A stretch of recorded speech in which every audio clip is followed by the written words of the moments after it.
Israeli প্রধানমন্ত্রী Benjamin Netanyahu চাইছিলেন পরমাণু প্রকল্প ইস্যুতে ইরানের ওপর সরাসরি হামলা চালাক যুক্তরাষ্ট্র।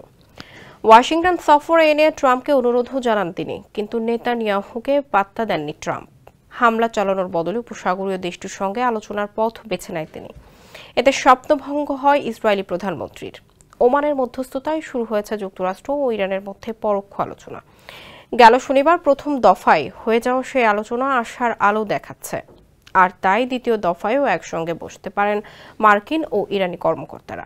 মধ্যপ্রাচ্যের টান টান উত্তেজনার পর কূটনীতির মাধ্যমে সংকট সমাধানের এমন পথ তৈরি হওয়ায় আঞ্চলিক দেশগুলো এখন প্রতিক্রিয়া দেখাচ্ছে।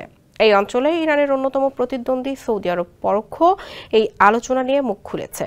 দেশটির পররাষ্ট্র মন্ত্রণালয় জানিয়েছেন, তেহরানের পরমাণু কর্মসূচি নিয়ে ইরান ও যুক্তরাষ্ট্রকে ওমান এক টেবিলে বসানোয় স্বাগত জানাচ্ছে রিয়াদ। এক বিবৃতিতে সৌদি পররাষ্ট্র মন্ত্রণালয় জানায়, সৌদি আরব আশা করছে এই আলোচনা আঞ্চলিক ও বৈশ্বিক নিরাপত্তা, স্থিতিশীলতা ও শান্তি বাড়ানোর যৌথ পদক্ষেপকে সমর্থন করবে।